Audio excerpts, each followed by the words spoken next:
Hello, everyone. This is Coach Aaron Saft in the Running His Life podcast. I am recording the intro and outro from Gunnison, Colorado.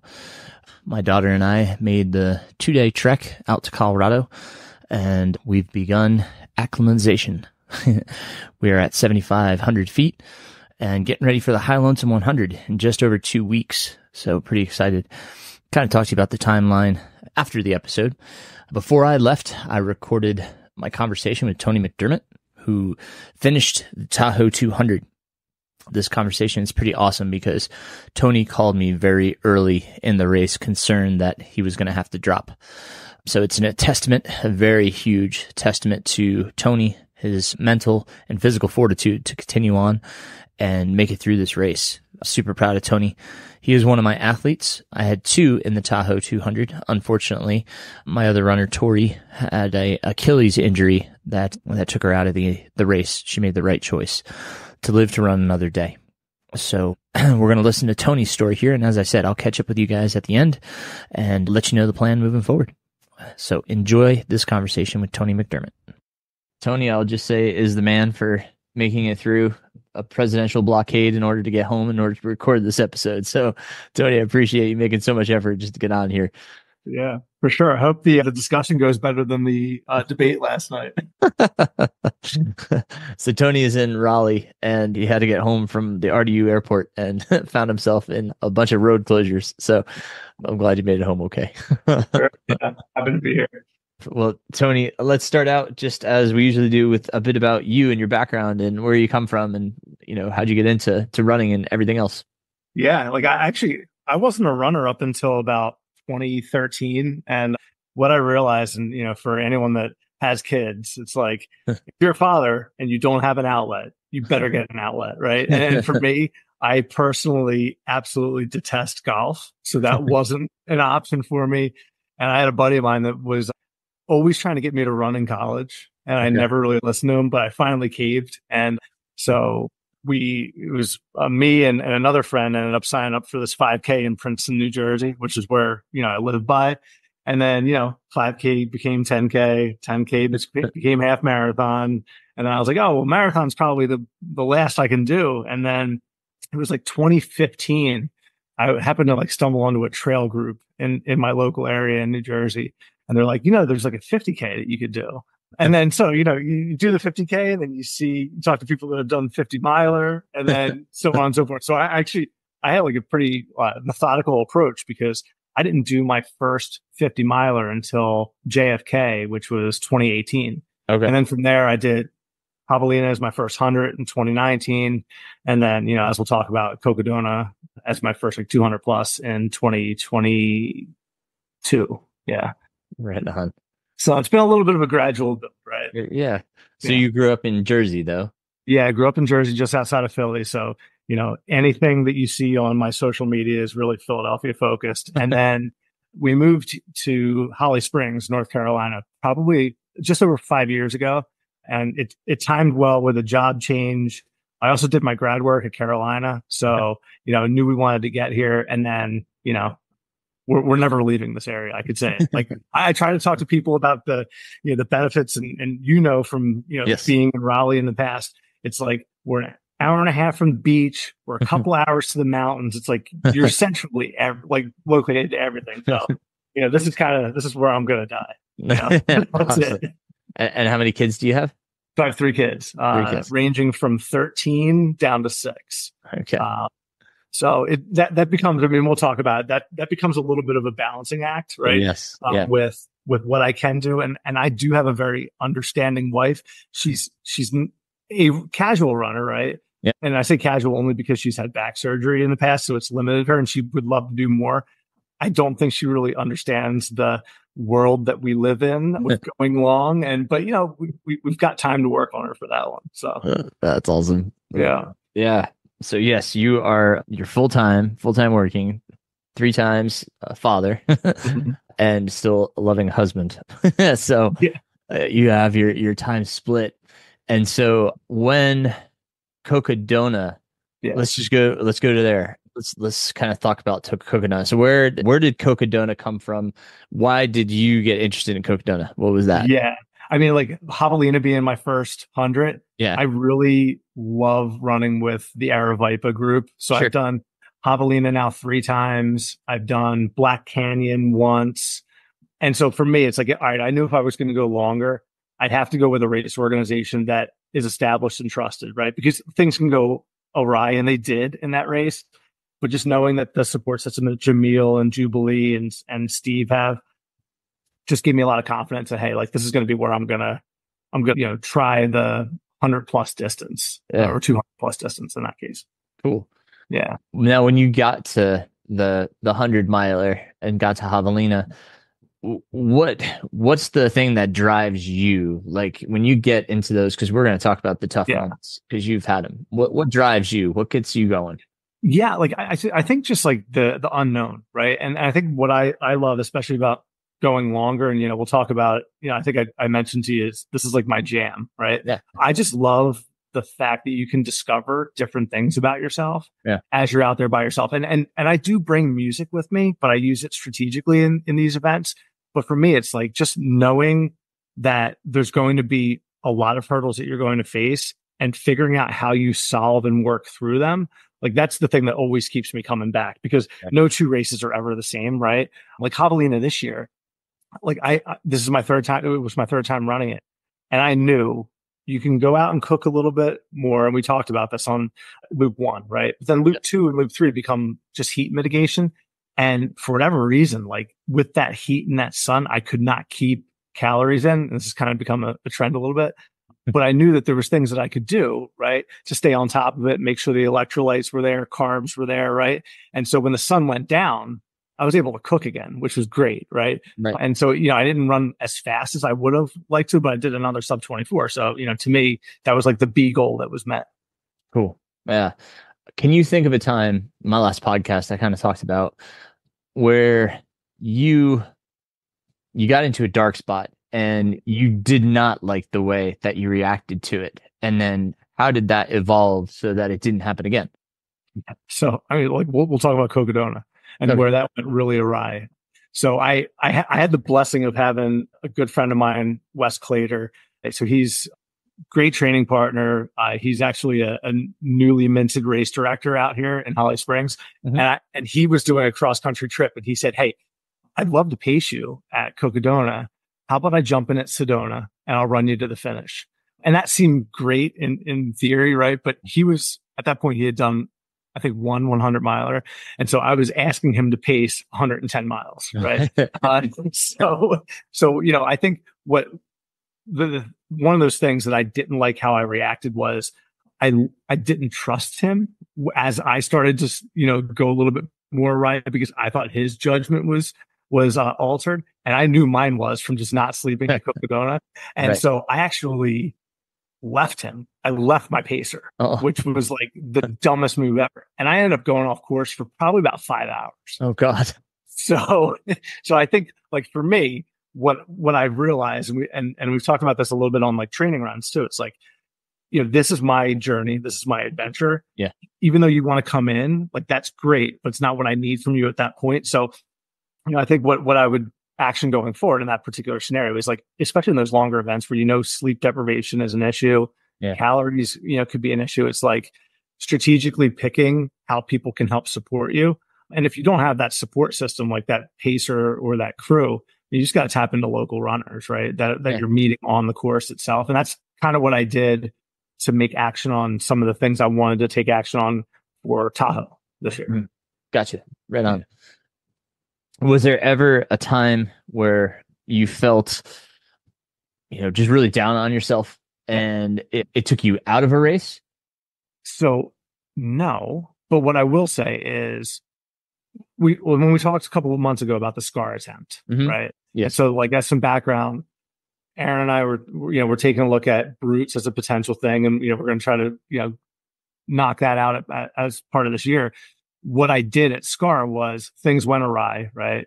Mhm. And some in my control, some out of my control. And what I made the decision, I kind of like quit on the trail, right? And so I think one of the things that you had mentioned to me coming out of that was don't quit until you're in an aid station. and get things in. So, when I called you at Tahoe, I really thought my day was done, right? Like I was battling altitude sickness, couldn't catch my breath, was throwing up, having diarrhea, like the whole 9 yards. But, the things that we talked through were get some food, get some sleep, and then reassess.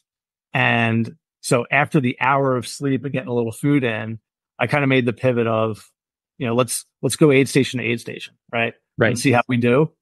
And, the stomach started to turn for the better at, in the end of the second day. And so, that became a good approach for me. So I haven't had the area where it's taken me out of a race, but there's been a couple instances where it's come really close. Right on. Right on. Yeah, I gotcha.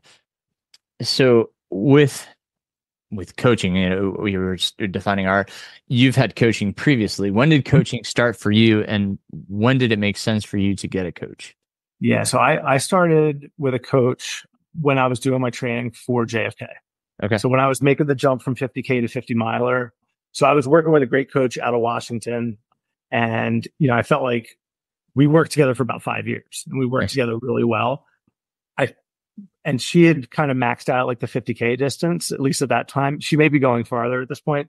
But what I realized was I needed someone that was a little bit more in that element of what I was trying to do. And so I worked with a friend of mine, Nick, for about a year coming out of Cocodona, and things worked out really well with him. The only thing I was missing was like that local touch. And so that's what, we've been working together for like, it's been a little bit over a year.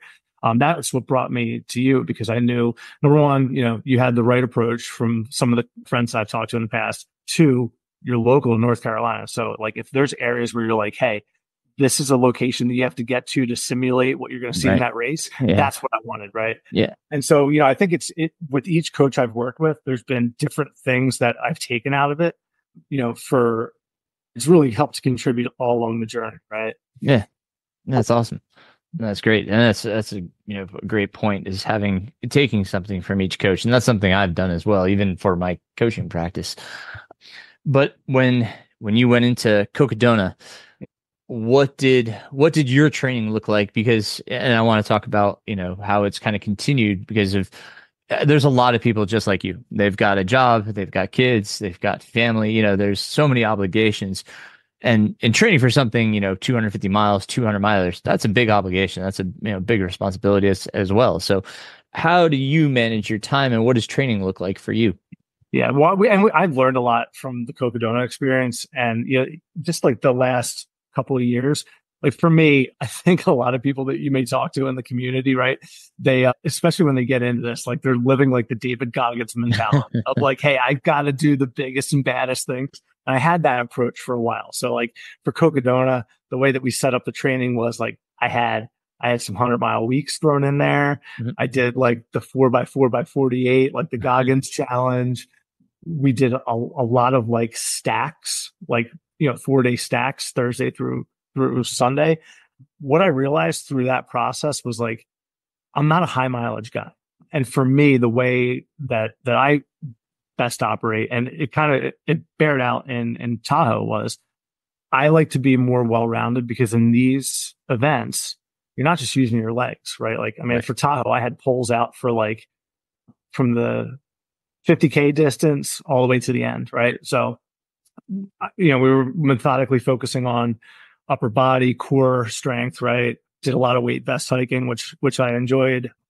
Did a lot of yoga, as well as indoor rowing, just to kind of like have a lower impact. And for me, like my mileage may have topped out at like, I don't know, like we may have averaged around like 50 miles a week, which it's not a ton, right? When you talk to other people in this area. But for me, it works best, because what it also enables me to do is like on days where I'm doing yoga or I'm doing the rower, I can incorporate some of my kids into the mix, especially my middle one. Like she tends to really like the rower and yoga. So it's like, if I'm doing maybe a weight vest hike on the treadmill, she could be on the rower right next to me. And, we're kind of having that time together. So I appreciate that time where it's like, all right, well, I'm getting a good training stimulus in, but I'm not doing mileage. Yeah.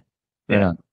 And so your mindset has also evolved, obviously, from where you're at. So kind of talk about that evolution, like from where it was to, where do you see it now? Yeah. Like, I mean, I think earlier on, and this is just kind of my mentality. Like I'm more of like an obsessive compulsive person, right? So when I get my mind set on something, it's like singular focus. And I think my wife manages me really well, because otherwise, I mean, it could drive anyone nuts. Like, so like when I started running and starting getting into more distance, I just wanted to race all the time. Right. And she had a really good conversation with me. And I mean, we've been married almost 15 years. Right. And so, she kind of like candidly said, you can't have this singular focus, right? It's selfish, and you're missing out on key areas of your kids' lives. So it's like, for me, this happened before we moved to North Carolina.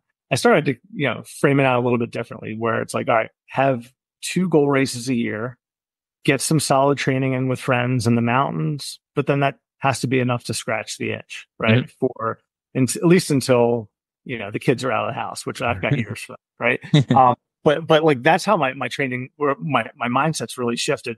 And it's really shifted more from what can I do to run fast and, lay down some really competitive times. I mean, I was always like a mid packer, right? But like competitive times for me. And it shifted to, hey, what are the challenges I can take on that they're going to be issues I'll face in a race, but they'll help with the mental fortitude for other things, right? Like whether it's personal life, work, those types of things. And I feel like as we've gone a little bit longer and dived into those areas, it's really helped with all other areas of my life, right? Like just like impulse control and like just like framing up problems in the right way. It's like you could always think back to those things you faced on the trail that seem pretty dire, but then as you think through it and you take a step back and maybe tap into the community a little bit, they become manageable, right? And so that's really what I've appreciated about training and how that relates to just day-to-day life. Right on. Yeah. Well, I mean, your text after the race really meant a lot to me. I love the takeaway that you had, and we can share that at the end. But I have to say, it just really was touching. So I appreciate that. Especially as a coach, it's really nice that people understand the sentiment of what you're trying to preach. So, Tony has really embraced everything of what we've been doing, which is fantastic. I love it when athletes get it. So thank you. Thank you. This year, and we can preface Tahoe by saying you were attempting the Brutes Challenge prior to this. We're kind of in a phase now where we're trying to decide, is that still going to continue or not? But do you want to set up this year and talk about, what was going on prior to Tahoe, and then we'll get into Tahoe itself? Yeah, I think one of the things that, just to kind of take a step back. So the initial goal coming out of Cocodona was to run Tahoe last year. Tahoe got a ton of snow, right? And it pushed the race by a month. So I ended up deferring. But before they actually pushed the race, I went out to SCAR last April, and a buddy of mine and I we had the lofty goal of trying to fast pack the double SCAR, right? So like starting at Fontana, going out to Davenport and coming back. Yeah. We were taking our time, right? So like we were stopping at the shelters. We stopped at, I think, Cosby Knob on the day 2, and we stopped at Derrick Knob day 1, right? So we were planning on taking our time. We did not have a true appreciation for how much SCAR will chew you up and eat you out, especially with like, I think we had packs that were like in the 25 pound range. Yeah. And so we were carrying everything. So that was like a great stimulus for Tahoe. And so when we were talking about Tahoe this year, my thought was, okay, well, are there things that we could do like Brutes to help simulate a training load there, get you out there, get you uncomfortable with like dark and foreign conditions? So we had laid out the plan to go and do Georgia Loop in February. And so I completed that. I think it was like the 3rd week of February with Charlie King and Matt Cornegie.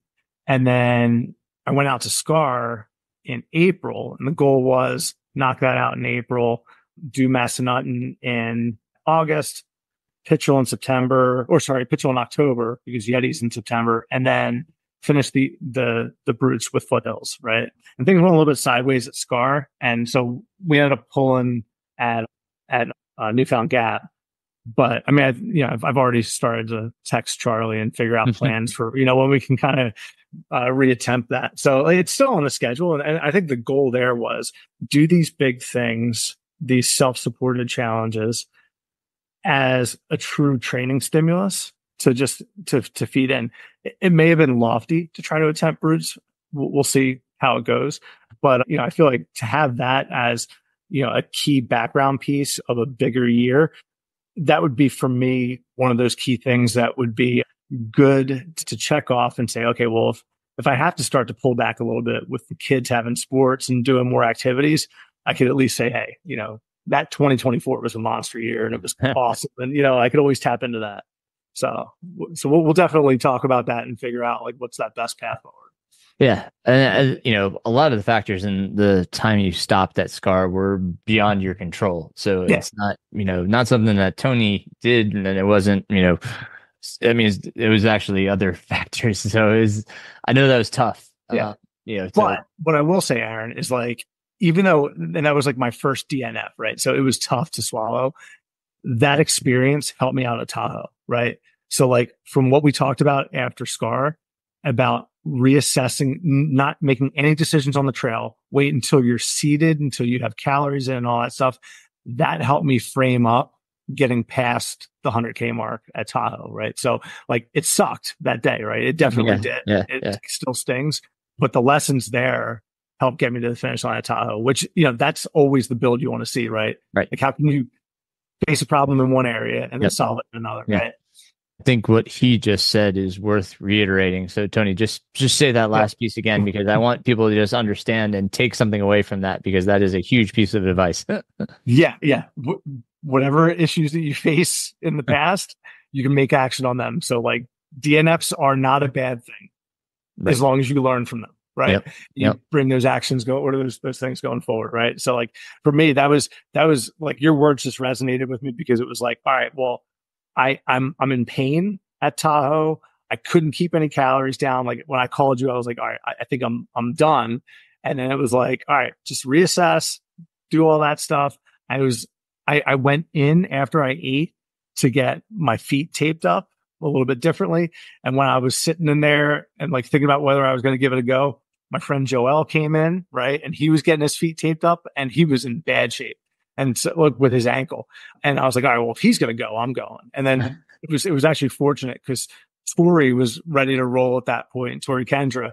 And so it's like, all right, we had a nice group going out together and we were going to take it on. So, it was a good kick in the ass to get going at that point. Good. Yeah. Sometimes just waiting it out and, finding yourself again is what you need. And that's, that sounds like you had the right people around. Let's just go back before we dive too deep into Tahoe, though. Let's talk a little bit about the preparation for Tahoe. Mm-hmm. You kind of talked about some of the things that we did in training, and obviously you've worked a lot on the mental piece. Yeah. What was your setup? So let's start with the setup for Tahoe. Did you have crew? Did you have pacers? What did that look like? Yeah, went out completely uncrewed, no pacer. I kind of prefer that, Aaron. And the reason that I say that is because then I'm on my own schedule, right? And like, especially in Tahoe, when we took a look at the logistics, because there's still a section of the trail that's burnt out from the Calder fire in like 2019. So it was a double out and back. So I knew there was going to be, opportunities to meet people on the trails, meet people at the aid stations and form some bonds and go out together, right? So I went out and made the decision, no crew, no pacer. I ended up, unfortunately picking up crew and pacer because Tori Kendra had an Achilles injury that flared up. I want to say it was probably around mile, maybe 80-ish, right? So she ended up unfortunately having to drop, but it was good because then I ended up having her husband, Ken, her and her friend, Robin, that ended up, coming out and crewing a couple of different areas. So, I mean, it ended up, we pivoted a little bit with the focus, but that really helped me out, just having like that energy and, there's people that I know, right? Yeah. Can we talk about your spreadsheets for a moment? Because I would not be doing you any service if we did not talk about the spreadsheets that you create, because they are pretty phenomenal. So where did this organizational skill come from? And it's a resource I think you should do a workshop on online. You could definitely get people to sign up because you create some of the best spreadsheets I've seen. I'm happy to share those. I cannot take any credit for it. So when I was getting ready for Cocodona 2022, Andre Lee, who he's infamous for being the final finisher of the inaugural Cocodona. Okay. So he had shared the spreadsheet with everyone around, the Cocodona pacing, approximate times that you would come in. And so he set up all the formulas. So ever since he shared that in 2022, I've taken that and adapted that for every one of my races because it's great because he bakes in rest time, which you could use for, whether it's sleep or whether it's actual aid. Your crew can have approximate times where you're at, and you have the ability to break out 4 different types of paces, right? So for me, we have anywhere from run slow, hike, walk, right? So that's been a great resource for me. And so I've sent him a couple of thank you notes, hey, this has helped me out because where I used it really well was Yeti going back to 2022. It was that was the Hurricane Ian year. And I was pretty close to my splits, which was great because I was running with another friend and we kind of knew when we were going to approximately pass each other. And so it was just good to kind of have that anticipation of I'm going to see him pretty soon. Right. That's cool. Yeah. So I'm happy to share those. And, anyone on the team that you want to flip those to, I mean, just give Andre Lee a nice little shot. Yeah. Well, we are in this new age, even 2 years ago, I really wasn't coaching many people that did 200 milers.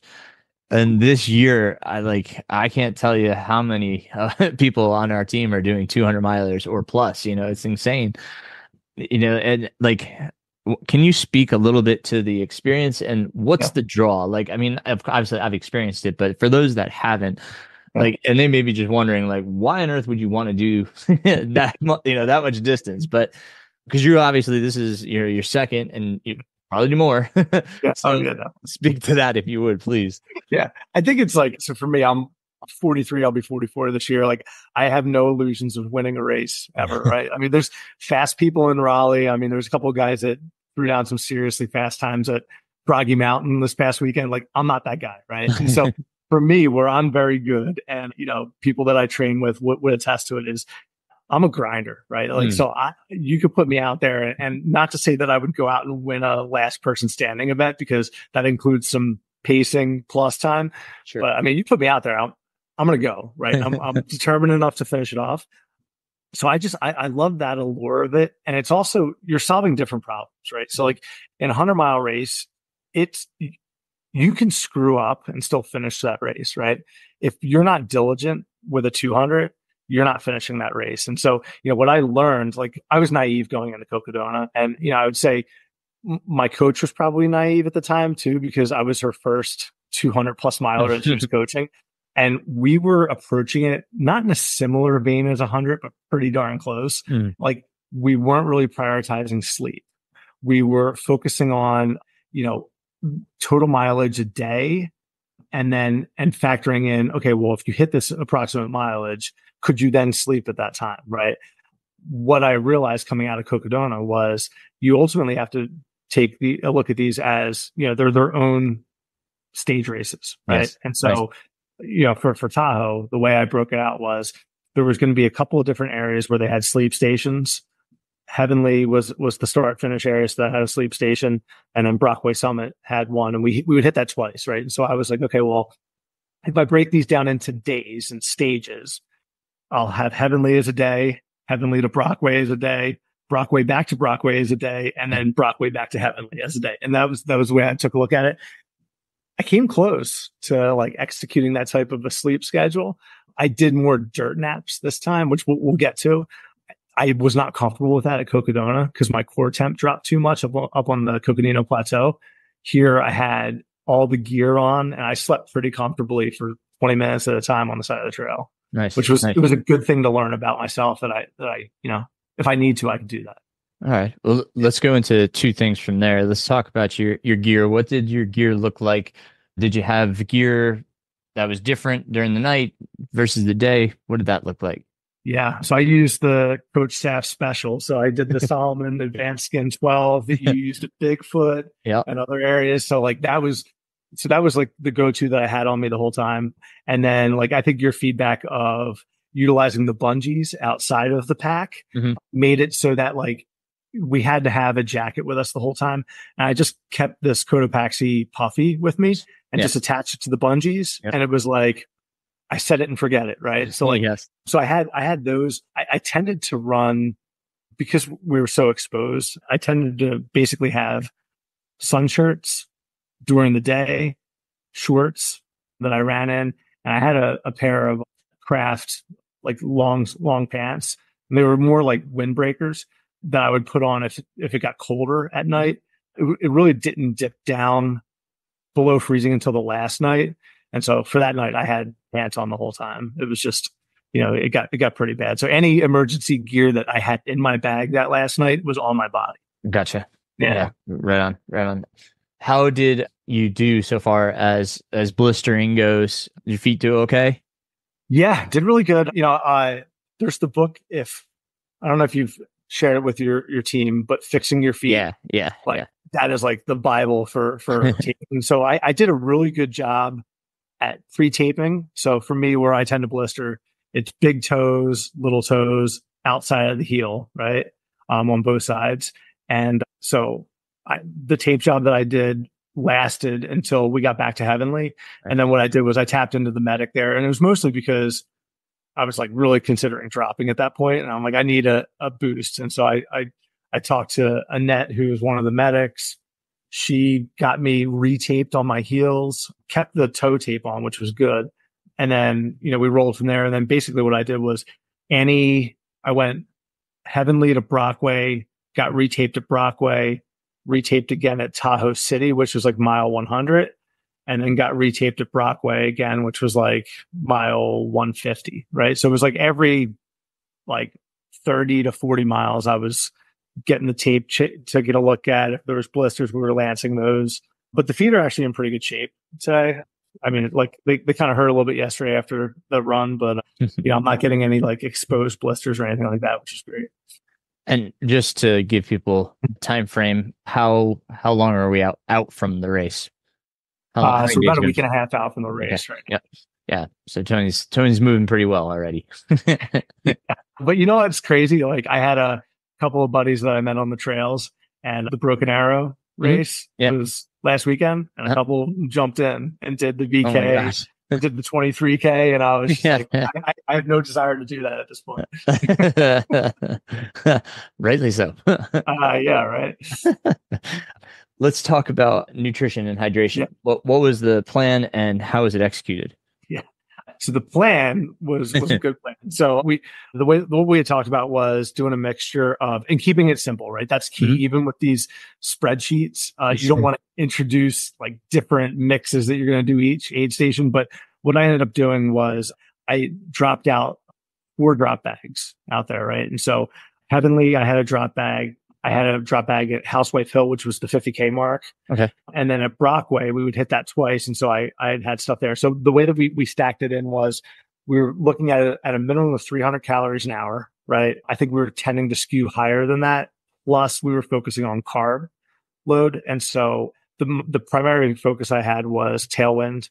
And so I was going no calf earlier on, calf later on. And then in the middle stages, what I was doing to break it up was I was using the Martin, the 160 powder. Mm-hmm. And so in theory, like that was going to be the liquid version. And then I was doing things like, we had some springs in the mix, like peanut butter and jellies, basically things that were like some protein, calories, carb mixes. But unfortunately, like early in the race, my stomach turned really bad. And it may have been due to altitude, may have been just like nerves, who knows. But like I was like vomiting and having diarrhea for like the first day and a half. And I didn't actually get level until mile 100, where my buddy Aaron Fleischer was the aid station captain there. And he made this thing called a Boston Cooler, which is ice cream and ginger ale. And so that was my first like solid calories that I had of the race, and the stomach started to turn for the better after that, which was good. Nice. But so like I was basically relegated to liquid calories, and the focus that we had when we had talked was making sure you're getting the electrolytes in, right? And so that was important. So I was going Tailwind, I was going Martin, I was also including Element as well, or LMNT. to make sure that any type of sodium loss I was able to replace. Same thing as with the electrolytes. And it did a good job at band-aiding the solution until I was able to take on solid calories. Nice. Yeah. It's amazing that like sometimes people they have to like totally reset by hitting like some dairy. Yeah. It's I hear it a lot, and like I don't know what it is to it, but I mean a lot of times like it's like in Cocodona, right? This past year, I forget who it was, but he drank milk, and that reset him. I mean, it's bizarre, but I'm glad it worked. Yeah, I know. Well, and that's one of those things when you think about lessons learned, right? If the stomach goes sour, like I did take some Pepto and that type of stuff, it didn't really work, but maybe the dairy does, right? So like just change, like just basically experimenting with these things, right? And then knowing that there is a way out, right? Yeah. That's important. And so, now expounding upon the stomach issues, was that primarily what was, causing you to have the thoughts of dropping? Yeah. I mean, I couldn't keep calories in, and even though we had the first 100K is typically billed as the hardest part of the race. Cause at that point you're getting like, I think it's like 14,000 feet of climbing and descent. And so, I mean, you're 28K net, right? So to me, I knew I had tackled the hardest part of the race, but I was like, all right, well, I still have another 20-ish K of climbing that I have to do on the back end of this race, right? So, the thought in my head was, am I living dangerously here? And am I being selfish and risking things by pushing? But, I think after seeing some of the people that were heading out, the group that I had confidence that, hey, if like things started to go awry, I could get to the next aid station, which was 18 miles away, and I could call it there, right, if I needed to. But, things started to turn more for the positive. And so, it was just basically aid station to aid station, and then, just building confidence that way. Yeah. And you mentioned that, there was possibly some altitude sickness mixed in there. What was the high points on the course? How high were you getting? Because Tahoe is what, 6,000 feet? Yeah. Or just over 5? Yeah. I think we ended up getting, was it 8? I want to say 8 or 9. I want to say I could take a look at the course profile. That's okay. Just give us an idea. That's okay. Everyone that I talked to, all of us East Coasters, were hurting, right? And so I don't know if there's a way to simulate that. That's hard.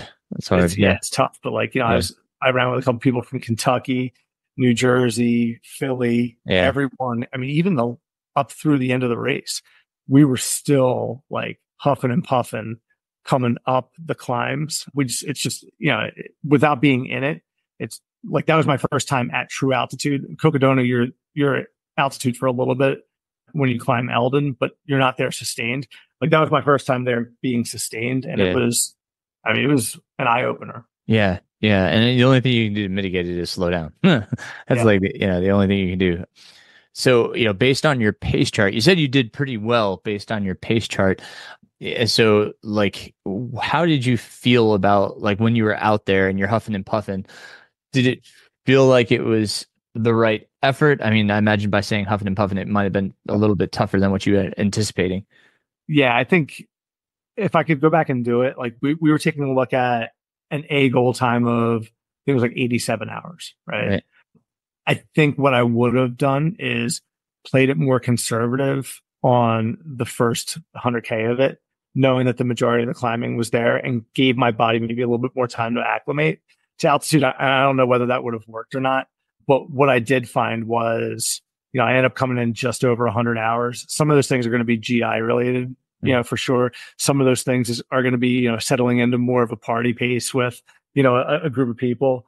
But I think, had I played the front end a little bit more conservative, I don't know if the stomach would have stayed or whether it still would have went awry. Or maybe that would have helped me on the back end. But I felt like, all things considered, that was probably the best I could have done. Maybe like give or take maybe 4 or 5 hours. I think I probably could have knocked a little bit more off on the back end of that, but it wouldn't have been the 87 at all. Yeah. And what were the daytime temps like? How hot did it get? So we got up into the mid 80s, which, mid 80s at altitude, fully exposed. It's hot, right? And so like I had a 2-liter bladder plus two 18-ounce soft flasks. And then I also had one of the filter bottles for filtering out of natural sources. And that's like a 2-liter filter bottle, or sorry, 1 liter. And so, at any given time, I could have, almost 4 liters of liquid on me, and we were ripping through water, right? Yeah. Like that was, and so that was good because I was able to double down on the electrolytes as well and stay on top of that. Had it been a little bit colder, I don't think I would have been drinking as much. And so maybe my electrolytes and my calories would have been lower. And so it could have been a different ending for me. And then the last day last night, there was, high winds that rolled in, and we got below freezing that night. And so, we were puffy, jacket, winter hat, pants, the whole 9 yards. Yeah. And you mentioned, you took some dirt naps and stuff. How did that evolve over the course of the race? What did that look like? Yeah. So it was basically, when I was moving with the group of like 4 or 5 people, we would pretty much align on when people needed naps, right? And so whenever someone called out that needed a nap, we were taking a dirt nap at that point. There was also some times, so I had this guy, Jason Torres, who, your crew should really track this guy. So he's a 19-year-old kid. Yeah, I guess he's a kid. And so he is going after the Grand Slam this year, or the Triple Crown of 200s. Yeah. Tahoe was his first 200. Okay. And then, he's going to be doing Bigfoot and Moab. But, he was in one of those positions where, it was his first time out there. So I don't think he knew what to expect. Yeah. And so we were at times having to call out to him when he needed a dirt nap. Like if we saw the veering happening or, the speech kind of going a little bit, it was like, all right, we got to call a timeout. We got to go. But like, I think on a given day, we were taking probably like 2 to 3 dirt naps. And then we were taking a little bit more of an extended time in some of the aid stations. Like I was getting taped up, eating, maybe napping a little bit. Others were napping for maybe a sustained like hour and a half. So, once we got to those aid stations, it was like, all right, well, we'll all move together. But whatever you have to do in the aid station during that time, just do it. Right. And that worked out well for me. I slept at probably about 5 hours total over the course of the race.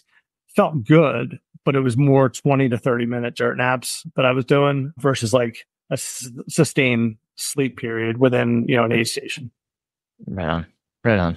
Yeah, they're so necessary, especially over that kind of duration of time and distance. It's, and like you said, you're exposed though. What did you guys do to kind of mitigate that exposure when you were trying to take dirt naps? What was the strategy there? Find a shady spot, right? Yeah. So it was, So we're actually fortunate because when we made our last push out of Brockway Summit, it was like the last 50 miles. You climb up into the ridgeline and you actually do like the pretty famous power line descent coming on the back end of that. Yeah. But that whole climb, you're in the tree canopy, which is great. And so, if we needed to pull over, we were pulling over, we were getting in the shade, we would take some breaks and just, refuel, whether it's, eating, drinking, whatever it was. And so that was the best way to do it. And then like we were all pretty smart about, how we were mitigating the heat. So in the group that I moved in, I had some people that had finished Bigfoot, finished Moab. We were pretty much all in like sun shirts, bucket hats, right? Like, so, mitigating the heat in the right way. And then at any aid station that we were at, we were taking ice and the buffs. So around the neck, dunking the hats, like whenever we would go through like a natural water stream, hats going in the water. So were the arm sleeves, right? And so those types of things for topical cooling were ways that we mitigated the heat as well. Good. Yeah. That's awesome. That's great. Any types of tips that you would say to, let's just start with tips for people that are doing their first 200. What are some things that you would tell those first timers? Yeah, like definitely don't think of it as one event, right? Chunk it out into multiple different events, and whether it's going from one sleep station to a next and making sure you're framing out that way. That's like the biggest thing that I would say, because mentally it's daunting, right? To take a look and say, man, I have to, especially when that mile click or that your watch clicks mile 1 and you're like, wow, I have 199 more of these to go. So like going aid station to aid station and then also framing out what your totality of your day is going to be key, right? Also making sure that I would say for me, where I want to take action a little bit differently is I dropped bags in 4 drop bag areas. what I would do, and if Bigfoot ends up happening next year, I'll drop in more areas and I'll drop smaller bags, right? Maybe just Ziploc bags, right? Just to have like that little boost of saying, all right, well, hey, I know at this aid station, I'm going to have this thing that I know I really want, right? Right. Versus having to wait, maybe it's 50K or 100K to be able to access that stuff. So that's the big thing. I would also say, like, try to find people that are your approximate pace, because while you won't need them early on, later on in the race, you're going to, right? Like, because you're going to battle hallucinations at some point, right? You're going to have some confusion as you get more tired. What you don't want to do is have that slow you down to a crawl, or, maybe get off course, right? Yeah. So I think trying to find some type of a network in this that you can tap onto, it also helps when you're battling through lows to kind of voice those out to other people. And, Sure. like it was great because we did this in a couple areas. Like, I had one guy who he ended up finishing right before me, this guy, Brian Martin, and he's an obstacle course racer, and he's a mountain biker. This is his first 200, and he was getting defeated a little bit about, potentially not making the cutoffs. And I was like, look, man, I've done all these calculations. You're moving at this rate right now, you're going to make the cutoffs, Mm-hmm. no problem. And he ended up finishing in like just over 100 hours, right? So he had like 10 hours to go before the cutoff. So, he was in a good spot as well, right? So yeah, I think that's the thing, is like just finding that network you tap into, and just you pull energy from them, they'll pull it from you, right? Yeah. That's an area that I look forward to. Yeah.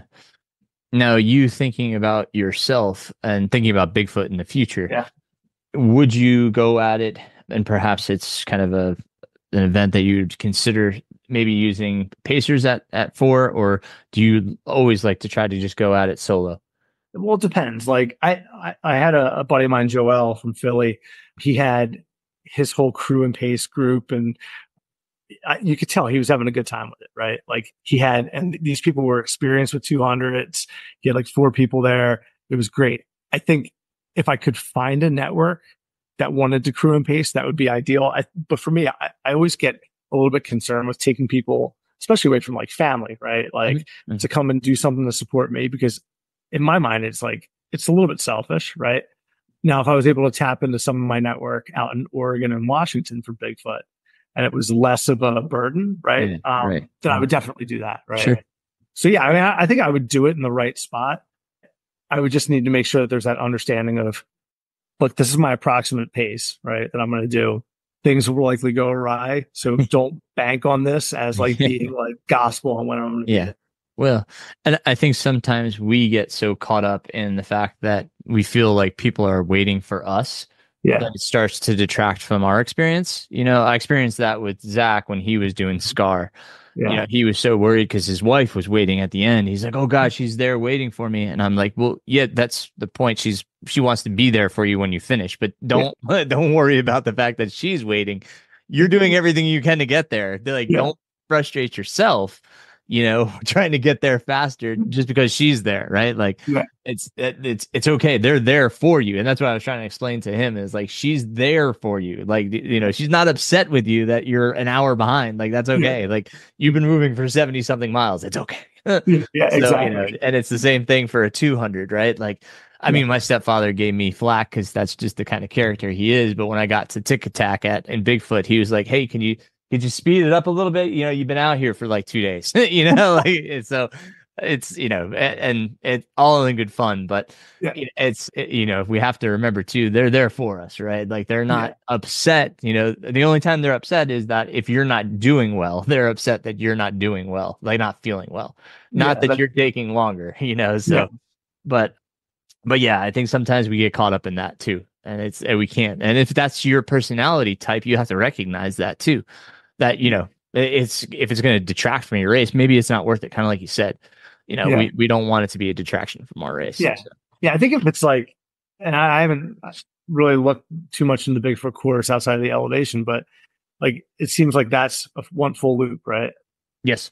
Yeah. So it's like, all right, well, at that area, it may make sense to have, crew pacers join later on if I'm likely to not see people for, hours. Like, that was one of the things with Cocodona. Like, there was times, especially after I went off course, where I was by myself for a while, and like, it's pretty scary, like when you're hallucinating and climbing up Mount Eldon, and not really noticing what the trail is, and you're trying to follow your spot tracker, but at elevation it's bouncing. Oh, Right. gosh. And so you don't really know if you're on the right line. Right. And so it's like, I think at that point, it would be good to have someone for sanity's sake and, For sure. take some of the guessing out. Oh, absolutely. Yeah. Our two guys at Cocodona this year, and they told their story on the podcast. They were two very separate and different experiences. Like Mike went solo, and all he had was his wife crew at certain points, and then he just used drop bags. Yeah. Very similar to what you just did, except he just had his wife out there and in various points. Whereas Ben is doing the Triple Crown next year. He signed up for the Triple Crown next year. So Ben, had a good crew, had good pacers, but he definitely needed it. Like you could tell, like through his story, that he was having some really bad hallucinations and probably needed that person, that safety net. So it's knowing who you are and what your experience is, and how much safety you need, and then like I'm obviously pretty extroverted. So I like having people around me so I can talk to them and listen and have people around. Whereas other people are more introverted. So it depends on the person. Sure. I mean, for me, like I definitely give off an air of an extrovert, but and I am an introvert inside, and so like for me, I do enjoy that time on trails by myself. Mm-hmm. Like some of the most fun I had at Tahoe was going Spooner Summit to the finish. I ran the majority of that by myself, and it was just good to kind of just be in my own head and just kind of like feel out how it is, right? And then that was fun for me. Like I can kind of ebb and flow, and I'll get some energy, from more of the group. But then there's times on the trail where I'm like, I just want to go myself. Like that's it. Yeah. Was that probably the best part of the course for you, or what was your favorite part? So my favorite part of the course was Tahoe City to Brockway. And the reason for that was I got probably some of the best sleep at Tahoe City. Like I was really struggling going into it with just like sleepwalking. They had a decent aid station there with a U-Haul. And I ended up finding a cot in a U-Haul and sleeping in there. And I, thankfully they woke me up because they were packing up the U-Haul. I didn't realize what time the aid station closed, and I got out of there like maybe 20 minutes before it closed. I was like so energized at that point, and it was when the sun was coming up on the second to last day, and I clipped off some really fun miles there. So it was probably the most fun part of the course. And then at the end of that section, I dropped into Brockway, and that's where I saw like a nice group of my friends. And then that was where we kind of said, all right, well, the next 50 miles, we're just going to roll together, right? For as much as we can. Right. Yeah. That was probably the most significant part of the course that I enjoyed. Yeah. Yeah. You've done two very highly sought after 200 plus milers in Cocodona and Tahoe. Mm-hmm. They are for two very different type of people. Like they're two very different courses, right? Yeah.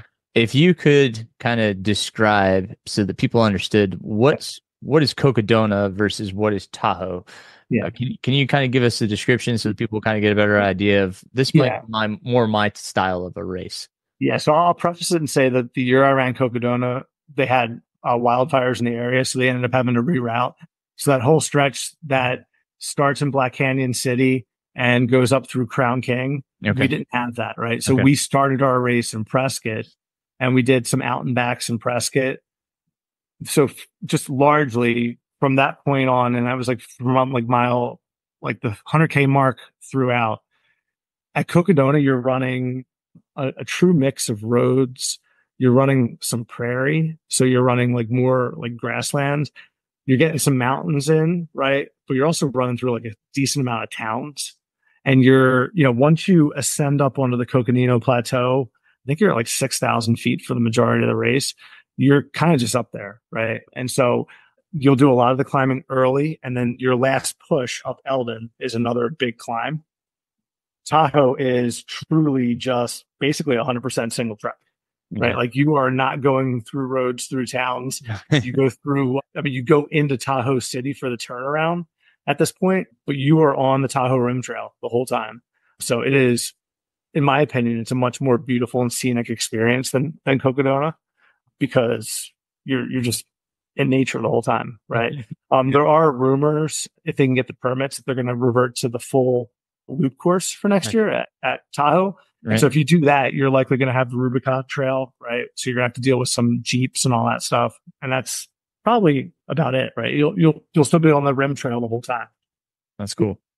That's cool. And so, you there's the pup.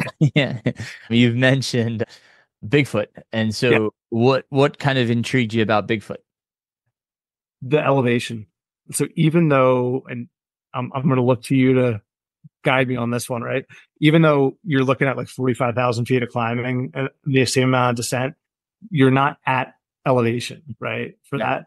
And so like, to me, it's like, all right, well, let's see what I can do with, more gain, but less altitude to deal with, right? And see if it's a different experience. But I think for me, it's like the reason I was thinking Bigfoot for next year versus Moab is I have 3 javelina finishes. I'd like to get to 5 to get that finisher's jacket, right? And so next year, I know I want to do javelina again. And so Moab just doesn't make sense for next year. Sure. But I'd like to do it in 26. The thing that I'm very interested in, though, is seeing how the legs respond to Bigfoot. Because looking at that course, it looks like it's much more of a roller coaster course than what I saw at Tahoe, right? And so that's going to be another challenge, and that's really what excites me about it. Yeah. I mean, there are some runnable sections. There's some runnable terrain, but like it's a lot of hiking. Like that is a lot of hiking, and I know there were finishers that hiked 100% of the course. I mean, so it's doable, right? By just hiking it. And that's cool. Like that people can just hike it because it makes it accessible to so many people, but you have to be constantly moving. Those are the people that were up for, the entire duration of the race. They really didn't get a chance to sleep. So it's like, and it's beautiful. It's absolutely beautiful. The only thing that it can be is hot. It can be hot. It can be rainy. So, I mean, you can get crazy weather, but it's nothing that's not, as you said earlier, you can mitigate, so you have a lot of control over, what you do to be able to move forward, so yeah, I enjoyed seeing those peaks and those volcanoes, and, I still have those mental snapshots in my head of the course and what it looked like and how it was. So I think it was definitely enjoyable. I don't know if I would do it again just because I did it. I think I'd like to do a different one. Probably abroad. But have you ever thought about like Tour de France or anything like that? Yeah, TDG is like, for me, it's like it's weird because I was talking about this with a group of friends, and I know a couple people on the team are running states. I'm one of those people that like I have no desire to run states. Like for me, like my big US race would be Hard Rock, which I have a qualifier now with Tahoe, so that's great, right? Like for me, the thing that excites me abroad, it's not UTMB, it's TDG, right? And so that's one of those things where it's like that's a true graduate level course, and I'd like to do that in a year where my kids can actually travel abroad. Like they're still young, right? But I'd like for them to be out there to experience some of that with me versus me going out solo. Because I mean, it's like the older I'm getting and the older that they're getting, like I want to share those experiences versus them just being like in my own head for me only, right? And so that's part of what I'm interested in, more longer term. Maybe it's like 5 years, right? Something like that to go to TDG, and so we've got one running it this year. Oh, really? Yeah, Rachel Blinn is running it this year. Yeah. So like I said, we have 2 in Bigfoot, 1 in Moab, 1 at the new Divide 200. Yeah. Mike's doing that did Cocodona. And then Rachel going to tour. So yeah, it's crazy. Like I said, it's like blown up with these 200 milers. It's crazy. I had not heard of Divide until when I was out on the course. One of the pacers for my buddy Joel, she's training for it right now. Right. So it's like, all right, well, now that's another one to think. Like that's Canada, right? Yes. Yeah. Yep. Yeah. So they're popping up all over, which is super cool. And now we have the Arizona 300. I have 2 buddies that ran that for next year, which I'll see their experience. Right. But Tony, man, thank you so much for your time here. I want to be cognizant. I know you just got home, so I want to say thank you for joining me and for sharing your story. You went through a lot, so I'm really happy for your finish. Very proud of you too. So thanks, man. And then if you don't mind, I just want to share what you said in your text, because I mentioned that earlier, because it was just so on point with what we do. Let me just bring it up here. Okay. Here it is. Okay. You're okay if I read this? Sure. Yeah. Okay. I'm just going to read part of this. He said, yesterday was a whirlwind. Tahoe is a special place, and so are the people in the community. I'm still in the early stages of processing the last few days. Overall, I'm happy with the grit and adaptability I pulled out of the bag to get this thing done. A lot of this goes to your style and being focused on the journey versus the outcome. With a limited pressure on the outcome, it gives people like me the ability to just be in the moment. I truly appreciate you and all you do. And like I said, that was just, it got me all the feels, man. That was awesome. I really appreciated that.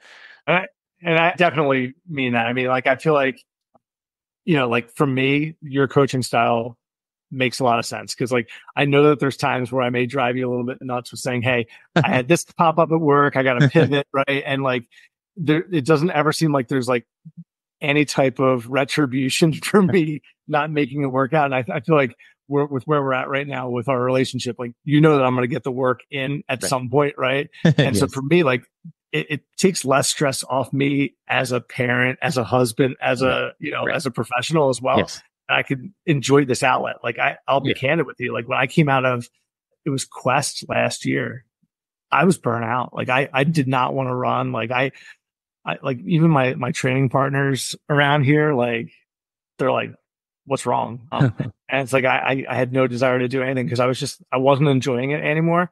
With the way that you're coaching, and especially the way that you set up the training plan. Like I'm coming into these races, I don't want to say it's undertrained, because I'm not undertrained, but I'm fresh, right? And I want to run. So like for me, having this mix where it's not super high mileage, but there's cross training, makes me want to go out there and actually, have fun with it, right? Yeah.